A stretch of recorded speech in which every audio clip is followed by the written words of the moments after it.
Good morning guys, welcome back to my channel. It's probably been a few days since you've seen a video, but I've just been really busy with the blog and the house and the Josabella kids business and just been crazy. So I haven't done a film for a couple of days, but today, if you followed me on Instagram, you would have seen that I put up a little video saying that you'll see my meal planning this week, and you'll also see my what's it called, grocery haul, my monthly grocery haul. It's that time of the year or the month to do it again. So today I'm actually going to show you my meal planning for the month so you can get a bit of an idea of what we're having, and then I'll do the monthly grocery haul in a separate video because it is usually pretty long, so you can sort of watch between the videos and stuff if you want. But today is bad weather. We're in spring, but it keeps raining every day, so it's not as cold, but I just want nice, sunny, beautiful weather again, especially school holidays are coming up for us too.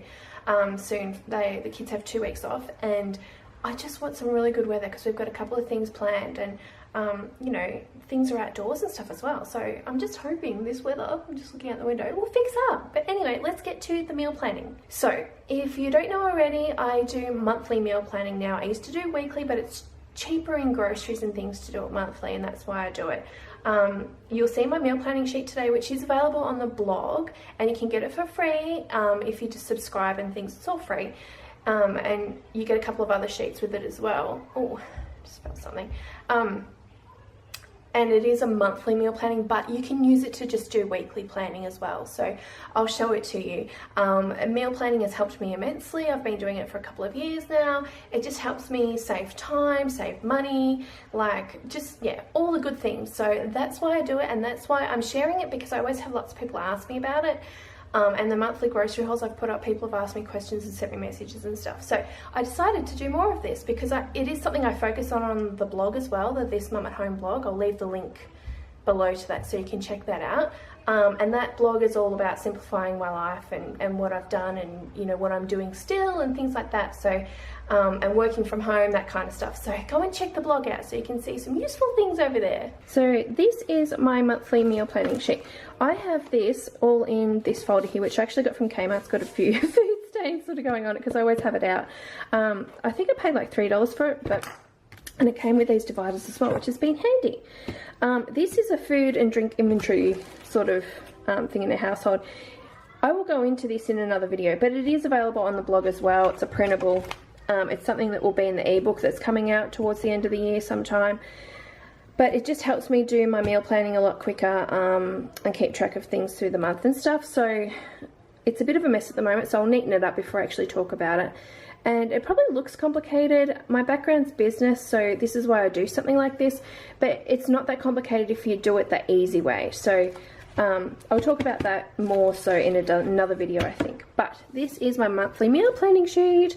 So, sorry, the light's on there. You can get this on the actual blog for free, and along in that pack actually comes 40 dinner theme ideas as well that you can sort of, you know, just for a start of trying to, you know, decide things for dinners and stuff like that, just to help you out. And then there's another printable here, our family favorite meals. So this is something where you can list for breakfast, lunch, dinner and snacks, you know, your basis, your actually, you know, your favorite things to have. So it gives you a starting point when you're doing meal planning, and that's why I actually really love this. But onto this one, so I'll just get it out so I can show you.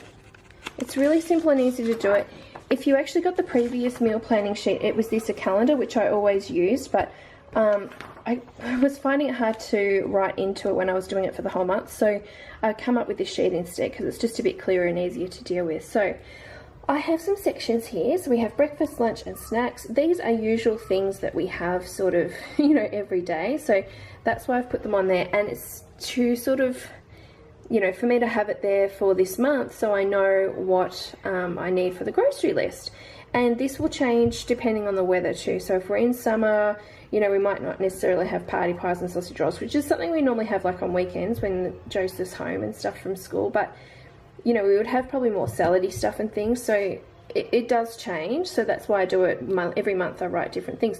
Or we might have something new, like this month we've got fruit bars in the snack section, which we've not had before. So I thought I'd pop them in there. Then you've got this section here, which is the dinner section. So this is the most important one for me. I've split it into 4 weeks. I know some months have 5, but this is just what I run on 4 weeks. And then I've got Monday to Sunday here, and then every day I just do a plan. So I also put things in here like on this Monday we'll actually be away. So I know that I'm not going to do anything at home, but I know that we'll probably have dinner out somewhere. So that's just taken into account.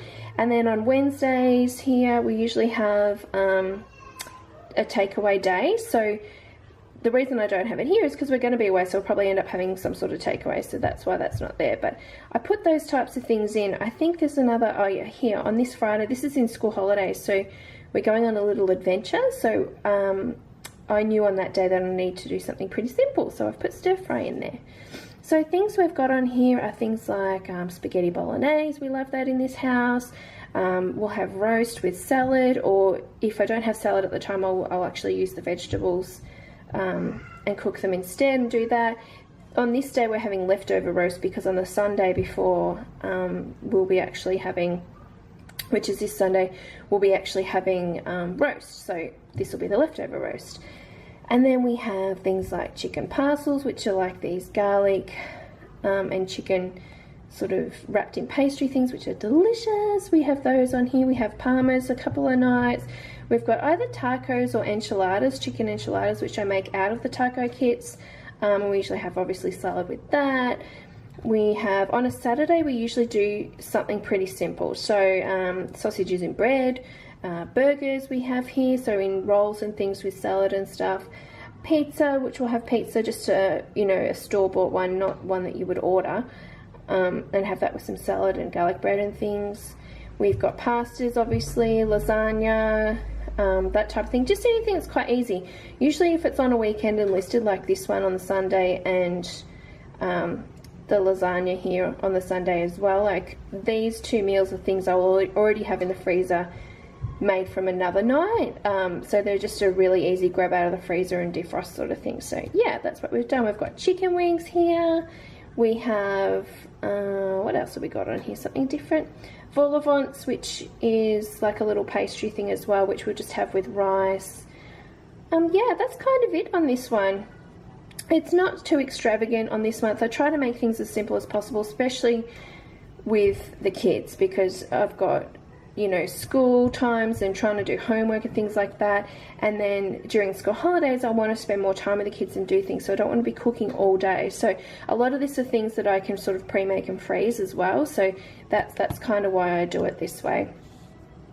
And then down here we've got a fresh fruit and veg or any extras needed weekly. So for my month, for this section and this section, I allow a $300 monthly budget for groceries, and then I have another $100 down here, and this is not only this, but this is actually with, so the $300 includes foods and drinks, and it also includes things like over here with bathroom, laundry and all that kind of stuff, deodorants, cleaning products, all that kind of stuff. That's $300. And then down here I've got another, I usually allow around $100, so usually around $20 to $25 a week.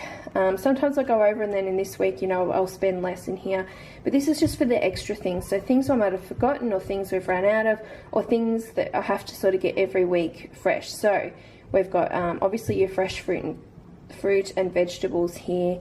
So apples, strawberries, blueberries, they're the things we always get every week, plus bananas usually. So it just depends. It might alternate per week on those.